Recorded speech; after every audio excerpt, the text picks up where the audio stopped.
जय हिंद फ्रेंड्स, नमस्कार। आज के वीडियो में हम लेकर आए हैं अविकारी या अव्यय शब्द। इससे पहले हमने विकारी शब्द के बारे में और शब्द रचना के बारे में, वर्ण के बारे में वीडियो बनाए हैं और अतिशय एकेडमी पर आप सर्च करके उन सभी वीडियो को देख सकते हैं। हालांकि कुछ समय गैप हुआ है, परंतु अब वीडियो रेगुलर रहेंगे। तो आप हिंदी व्याकरण ज्ञान के लिए अतिशय एकेडमी पे सर्च करके हिंदी व्याकरण के साइकोलॉजी के वीडियो देख सकते हैं। हम साइकोलॉजी के वीडियो भी डाल रहे हैं जो रीट स्पेशल है। रीट का पूरा सिलेबस कवर करवाया जाएगा। और हिंदी व्याकरण तो ऐसे है कि ये सभी परीक्षा में आते हैं, तो सभी के लिए ये बहुत उपयोगी है, चाहे शिक्षक भर्ती हो चाहे अन्य कोई कंपटीशन एग्जाम हो। तो हिंदी ग्रामर के लिए आप अतिशय एकेडमी पे सर्च करके ग्रामर से संबंधित सभी वीडियो देख सकते हैं। अगर वीडियो आपको पसंद आते हैं तो प्लीज़ चैनल को सब्सक्राइब अवश्य करें, क्योंकि वीडियो रेगुलर आएंगे और हिंदी व्याकरण ज्ञान से संबंधित सभी वीडियो इस पर मिलेंगे। तो आप रेगुलर वीडियो को देखिए। अगर पसंद आते हैं तो लाइक करें, शेयर करें और चैनल को सब्सक्राइब भी करें। तो आज का वीडियो हमारा है अविकारी या अव्यय शब्द।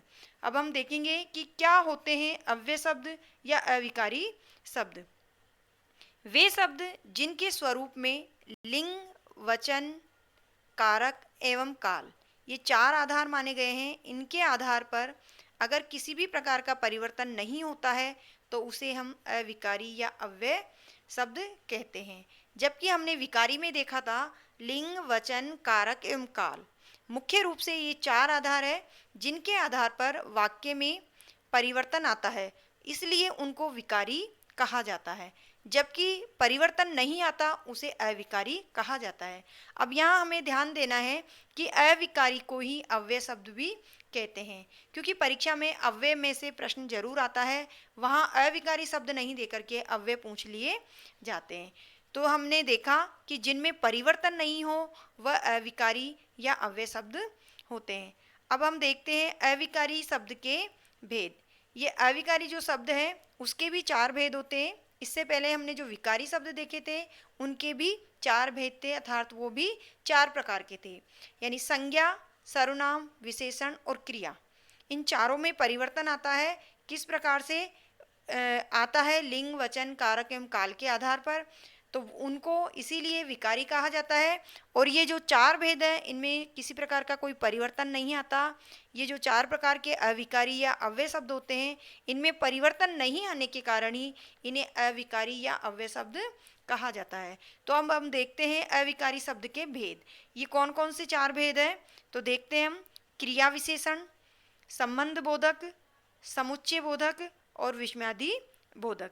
तो ये चार प्रकार के भेद हैं, इनको हम डिटेल से पढ़ेंगे और इनके भी जिनके भेद है, प्रकार है, इनको भी हम अच्छे से समझेंगे। तो हम सबसे पहले देखते हैं सबसे पहला भेद क्रिया विशेषण। तो क्रिया विशेषण क्या है? ऐसे अव्यय या अविकारी शब्द जो वाक्य में क्रिया की विशेषता बताते हैं। यानी हमने देखा जिनमें परिवर्तन नहीं होता वो अविकारी या अव्यय शब्द होते हैं। अब इनके जो भेद है उनको एक एक कर समझते हैं। तो क्रिया विशेषण किसे कहते हैं? हमें पता है क्रिया होती है जो वाक्य में कार्य होता है, कार्य का होना या करना पाया जाता है, उसे हम क्रिया कहते हैं। अब क्रिया विशेषण क्या है इसे देखते हैं। यानी जो विशेषण शब्द होते हैं वो हमने पढ़े, लेकिन क्रिया विशेषण वह होते हैं जो क्रिया की विशेषता बताते हैं। जबकि विशेषण शब्द हमने देखे थे, या जो विशेषण शब्द होते हैं वो संज्ञा या सर्वनाम की विशेषता बताते हैं। तो ये एक मुख्य अंतर है इसमें। ये हमें ध्यान भी रखना है, क्योंकि परीक्षा में जो गूढ़ बात है वही पूछी जाती है। हमें पता है विशेषण किसे कहते हैं, हमें पता है क्रिया विशेषण किसे कहते हैं, लेकिन हमें ध्यान रखना है कि इनमें अंतर क्या है। क्रिया विशेषण वह होते हैं जो क्रिया की विशेषता बताते हैं, जबकि जो विशेषण शब्द होते हैं वो संज्ञा या सर्वनाम की विशेषता बताते हैं। तो ऐसे अव्यय या अविकारी शब्द जो वाक्य में क्रिया की विशेषता बताते हैं उसे क्रिया विशेषण कहते हैं। और इस प्रकार के जो शब्द होते हैं वह देख लेते हैं हम, जैसे यहाँ, वहाँ, इधर उधर, किंतु, परंतु, धीरे धीरे, तेज, स्वीकृति। यानी स्वीकृति से संबंधित जो भी शब्द आए वो क्रिया विशेषण होते हैं। अब उदाहरण से हम समझते हैं। देखो, हमने एक ही जो वाक्य है उसको 3 प्रकार से बताया गया है। राम चलता है एक साधारण वाक्य है जिसमें एक कर्ता है और एक क्रिया है। राम चलता है, कर्ता है इसमें राम और चलना क्रिया है। एक साधारण वाक्य है। अब इसी को हम देखते हैं कि इनमें कौन सा तो क्रिया विशेषण होगा और कौन सा प्रविशेषण होगा। एक ही वाक्य में प्रविशेषण भी आ सकते हैं और क्रिया विशेषण भी आ सकते हैं। तो अब हम देखते हैं, राम चलता है ये साधारण वाक्य है। राम धीरे धीरे या तेज चलता है।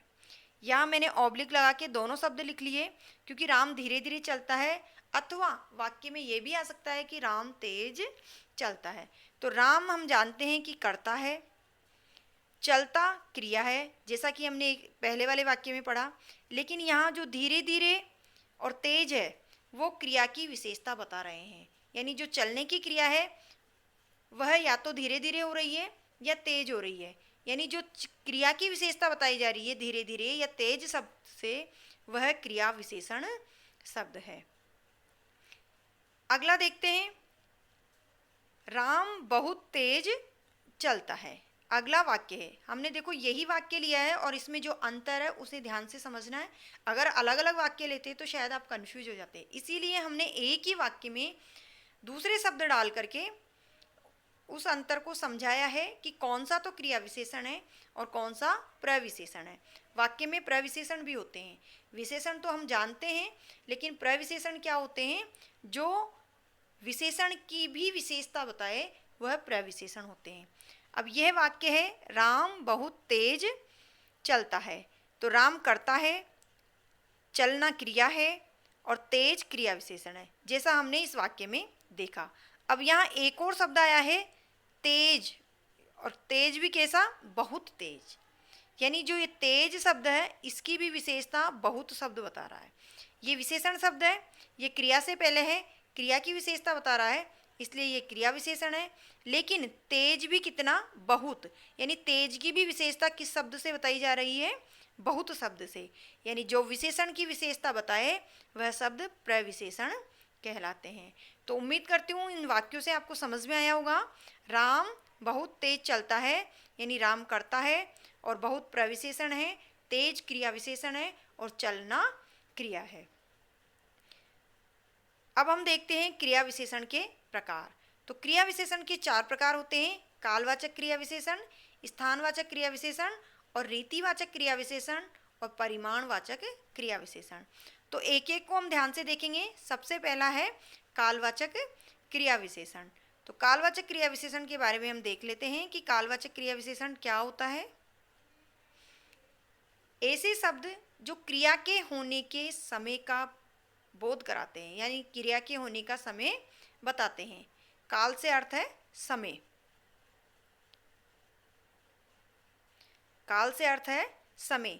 तो जो शब्द क्रिया की विशेषता बताते हैं और वो किस प्रकार से बताते हैं, यानी समय का बोध कराए, उस विशेषता में जो क्रिया के समय का बोध कराए, यानी क्रिया किस समय हो रही है, तो वह कालवाचक क्रिया विशेषण होती है। जैसे आज, कल, दिवस, माह, अवधि, वार, समय, महीना, ऋतु आदि ये शब्द हैं। इनसे हमें समय का बोध होता है और इन शब्द में निश्चित या अनिश्चित दोनों ही प्रकार के समय का बोध हो रहा है। निश्चित समय का भी बोध हो सकता है और अनिश्चित समय का भी बोध हो सकता है। तो इस प्रकार के अगर कोई अव्यय शब्द आते हैं जो समय का सूचक है, समय के बारे में बता रहे हैं कि क्रिया किस समय हुई है, तो उसे कालवाचक क्रिया विशेषण कहते हैं। उदाहरण देखते हैं, तुम बाजार कब जाओगे। यहाँ उदाहरण है, तुम बाजार कब जाओगे, यानी जाओगे, जाने के बारे में पूछा जा रहा है, ये एक प्रश्न किया जा रहा है, लेकिन कब यहाँ समय का सूचक है, यानी समय पूछ रहे हैं कि तुम बाजार कब जाओगे। इसी प्रकार मेरी आज परीक्षा है। अब आप बोलोगे कि यहाँ क्रिया कौन सी है, तो देखो क्रिया की परिभाषा हमने सबसे पहले पढ़ी थी, किसी कार्य का होना या करना क्रिया कहलाता है। तो यहाँ किसी कार्य का होना बताया जा रहा है, परीक्षा का होना। तो मेरी आज परीक्षा है, यानी मेरी आज परीक्षा होगी। तो आज जो शब्द है वह कालवाचक क्रिया विशेषण है। जो परीक्षा यहाँ क्रिया है उसके बारे में समय सूचक शब्द है आज। तो यहाँ आज कालवाचक क्रिया विशेषण है। इसके बाद देखते हैं हम स्थानवाचक क्रिया विशेषण। पहले हमने देखा कालवाचक क्रिया विशेषण, अब हम देखते हैं स्थानवाचक क्रिया विशेषण। ऐसे अव्यय शब्द जिनसे क्रिया के घटित होने यानी जब क्रिया हो तो उसके स्थान का बोध होता है, उसे स्थानवाचक क्रिया विशेषण कहते हैं। यानी जब क्रिया हो रही है और वह जिस समय जहाँ क्रिया हो रही है, यानी जहाँ स्थान का बोध कराए वो स्थानवाचक क्रिया विशेषण, और जब क्रिया समय का बोध कराए या जिस समय का बोध कराए वो कालवाचक क्रिया विशेषण। तो इनके लिए जो शब्द आएंगे यहाँ वहाँ, इधर उधर, ऊपर नीचे, आगे पीछे, दूर पास, सामने आदि, ये ऐसे शब्द हैं जो स्थान का बोध करा रहे हैं। इधर उधर यानी किस तरफ, वही दिशा का बोध है। ऊपर नीचे दिशा का बोध है। आगे पीछे, दूर पास यानी स्थान का बोध करा रहे हैं, तो ये स्थानवाचक क्रिया विशेषण है। उदाहरण से देखते हैं, घर के पास विद्यालय है। घर के पास, यहाँ जो पास शब्द आया है वो स्थान का बोध करा रहा है कि विद्यालय कहाँ है, पास में है। और किसके पास है, घर के पास, यानी घर के पास विद्यालय है तो स्थानवाचक सूचक शब्द है पास, तो स्थानवाचक क्रिया विशेषण हुआ। इसी प्रकार से बंदर छत पर बैठा है। बंदर कहाँ बैठा है, छत पर, स्थान का बोध करा रहे हैं। तो इस उदाहरण में पर शब्द स्थानवाचक क्रिया विशेषण है और घर के पास विद्यालय में पास स्थानवाचक क्रिया विशेषण है। अन्य और उदाहरण देखते हैं, खिलौने इधर उधर बिखरे पड़े हैं। खिलौने कहाँ हैं, स्थान के बारे में पूछा जाए तो इधर उधर पड़े हैं, अनिश्चित स्थान हो गया, ये इधर उधर बिखरे पड़े हैं। तो ये था स्थानवाचक क्रिया विशेषण। अब इसमें एक नोट करने वाली बात, ध्यान देने वाली बात है कि जो स्थानवाचक क्रिया विशेषण होते हैं वह अधिकरण कारक होते हैं। जैसा कि हमने इस उदाहरण में देखा, बंदर छत पर बैठा है, पर शब्द अधिकरण कारक का विभक्ति चिन्ह है। में, पे, पर जब शब्द आते हैं तो वो अधिकरण कारक में आते हैं और स्थान का बोध कराते हैं। तो हमें ध्यान रखना है जो स्थानवाचक है वही अधिकरण कारक होते हैं। इसके अतिरिक्त एक वाक्य और देखते हैं, सीता आज सुबह खाना बनाएगी। आज सुबह खाना बनाएगी, ये एक उदाहरण है। इसमें देखो सीता करता है, बनाएगी क्रिया है, और आज ये समय सूचक यानी कि कालवाचक क्रिया विशेषण है। खाना बनाएगी, सुबह ये विशेषण हो गया और समय का भी बोध कराया जा रहा है यहाँ पे। तो दो विशेषण हो गए कालवाचक की, सुबह और आज। तो हमें देखना क्या है, इसमें जो दो विशेषण है इस कालवाचक, क्रिया एक है और विशेषण दो है। और क्रिया एक है यानी इसी क्रिया के दोनों विशेषण हैं। तो वाक्य में एक से अधिक क्रिया विशेषण एक क्रिया की विशेषता बता सकते हैं। यह भी हमें ध्यान रखना है, इनमें कंफ्यूज नहीं होना है कि कौन सा क्रिया विशेषण है। क्रिया विशेषण दो है, क्रिया एक है, तो ऐसे भी वाक्य आ सकते हैं और इनमें पूछा जा सकता है। तो हमें ये नहीं ढूंढना है कि दो विशेषण है तो उसकी दूसरी क्रिया कौन सी है। एक वाक्य में एक क्रिया की दो विशेषताएं हो सकती है, दो क्रिया विशेषण हो सकते हैं। अगला देखते हैं, रीतिवाचक क्रिया विशेषण। रीतिवाचक क्रिया विशेषण ऐसे अव्यय शब्द जो क्रिया के होने का ढंग या रीति बताते हैं, यानी उसका तरीका बताते हैं, जिससे हमें क्रिया के होने का ढंग या रीति पता चले, यानी तरीका पता चले कि किस प्रकार से क्रिया हो रही है। वह शब्द जिनसे क्रिया के होने का ढंग पता चले, तो ऐसे शब्द को रीतिवाचक क्रिया विशेषण कहते हैं। और ये सभी जो शब्द आएंगे जो इनको बताएंगे वो सब अव्यय शब्द होंगे, इनमें किसी प्रकार का कोई परिवर्तन नहीं होगा। जैसे झटपट, सरपट, फटाफट, धीरे धीरे, अकस्मात, इस प्रकार के जो शब्द आएंगे वो रीतिवाचक है कि कार्य किस प्रकार हुआ, झटपट हुआ, सरपट दौड़ना, फटाफट होना, धीरे धीरे चलना, अकस्मात कुछ होना। तो ये इस प्रकार के शब्द हैं जो अव्यय हैं, कभी नहीं बदलते हैं और रीतिवाचक क्रिया विशेषण शब्द कहलाते हैं। घर जल्दी चलो, झटपट पहुंचना है। तो देखो इस वाक्य में जल्दी चलो, या तो हम इनको दो वाक्य समझ सकते हैं और एक वाक्य समझते हैं तो इसमें दो रीतिवाचक क्रिया विशेषण है। दो वाक्य समझते हैं तो एक क्रिया ये है और विशेषण ये है, यानी इसी क्रिया का ये विशेषण है, क्रिया विशेषण है रीतिवाचक क्रिया विशेषण। और झटपट रीतिवाचक क्रिया विशेषण हुआ। और पहुंचना क्रिया, यानी जो पहुंचना क्रिया है उसका जो क्रिया विशेषण है वो झटपट है, और इसका जो प्रकार देखें हम तो रीतिवाचक क्रिया विशेषण है। इसी प्रकार से चीता तेज भागता है, चीता तेज भागता है तो भागना क्रिया है, और इसका जो क्रिया विशेषण है वो तरीका बता रहा है, ढंग बता रहा है कि चीता तेज भागता है। तो ये थे रीतिवाचक क्रिया विशेषण। अगला प्रकार देखते हैं परिमाणवाचक क्रिया विशेषण। ये चौथा कालवाचक क्रिया विशेषण का चौथा प्रकार है। अभी हमने अविकारी या अव्यय के चार भेद नहीं देखे हैं, ये सिर्फ कालवाचक जो क्रिया विशेषण है उसके चार भेद है, कालवाचक, स्थानवाचक, रीतिवाचक और परिमाणवाचक, वह देख रहे हैं।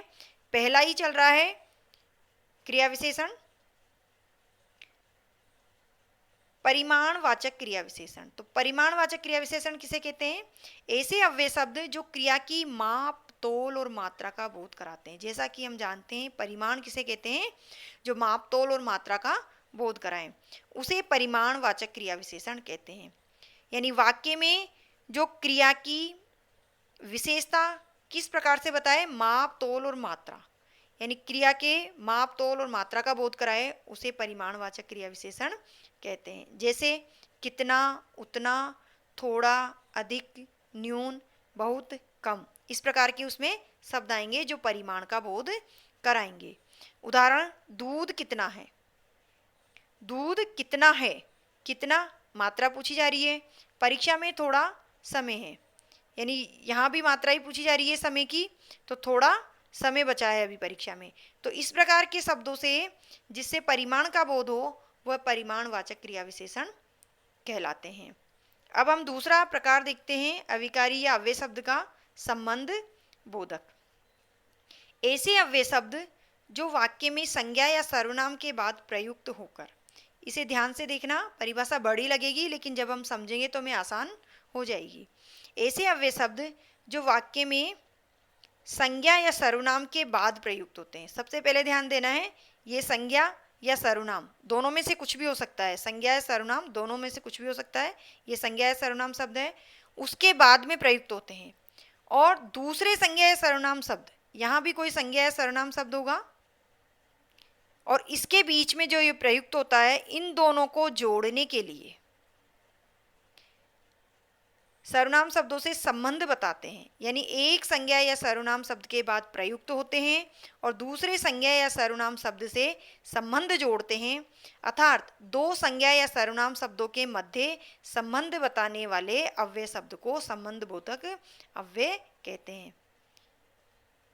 देखो परिभाषा में यही कहा गया है कि एक संज्ञा या सर्वनाम शब्द, दोनों में से कुछ भी मान लो, या तो संज्ञा शब्द आएगा या सर्वनाम आएगा, तो जो दो संज्ञा या सर्वनाम शब्द है उनके बीच में इस शब्द से संबंध जोड़ा जाएगा। यानी कि ये जो शब्द होगा वो संबंध बोधक शब्द होगा। इधर या तो संज्ञा या सर्वनाम शब्द होगा और इधर भी संज्ञा या सर्वनाम शब्द होगा, तो इनका जो संबंध जोड़ा जाता है वो इस शब्द से जोड़ा जाता है, तो इसको संबंध बोधक अव्यय शब्द कहते हैं। और इसके लिए जो शब्द आते हैं, जोड़ने के लिए जो संबंध बोधक शब्द होते हैं वो कौन कौन से होते हैं? वह होते हैं हेतु, कारण, अलावा, अतिरिक्त, बिना, बगैर, बदले, वास्ते आदि। जो इस प्रकार के शब्द होते हैं वो दो संज्ञा या सर्वनाम शब्दों में संबंध जोड़ते हैं और इन शब्दों को ही संबंध बोधक अव्यय कहते हैं, जो कि कभी परिवर्तित नहीं होते, चाहे लिंग हो, चाहे वचन हो, कारक हो, काल हो, किसी भी आधार पर वो परिवर्तित नहीं होते हैं। उदाहरण से देखते हैं, कृष्ण की खातिर, खातिर शब्द आया यहाँ, मीरा ने घर छोड़ दिया। अब देखो यहाँ कृष्ण संज्ञा शब्द है, मीरा संज्ञा शब्द है, दो संज्ञा शब्द हुए, एक इधर और एक इधर, दोनों के बीच में एक शब्द आया खातिर। तो इस जो ये शब्द है खातिर, इससे संबंध जोड़ा गया है, तो ये हुआ हमारा संबंध बोधक अव्यय शब्द खातिर। मोहन की अपेक्षा सोहन दयालु, यहाँ जो अपेक्षा शब्द है वह मोहन और सोहन को जोड़ रहा है, तो इस जोड़ने वाले अपेक्षा शब्द को ही संबंध बोधक अव्यय शब्द कहते हैं। तो आज हमने अव्ययकारी शब्द के दो प्रकार देखे, क्रिया विशेषण और संबंध बोधक। तो इन दो को हमने इस वीडियो में देखा, अगले दो प्रकार को हम अगले वीडियो में देखेंगे, क्योंकि अगर इसी में लेते तो बहुत लंबा वीडियो हो जाता और सारा मिक्स हो जाता। इसलिए इन दोनों को पढ़िए, एक बार समझ में नहीं आता तो दोबारा देखिए, दोबारा वीडियो चलाएं और ध्यान से समझें। बहुत अच्छे से समझाया हुआ है, आपके सारे कंसेप्ट क्लियर हो जाएंगे। तो वीडियो को पूरा देखिए, कहीं भी स्किप नहीं करें। और वीडियो पसंद आया हो तो प्लीज़ लाइक अवश्य करें और अपने दोस्तों को भी शेयर करें, चैनल को सब्सक्राइब करें। धन्यवाद।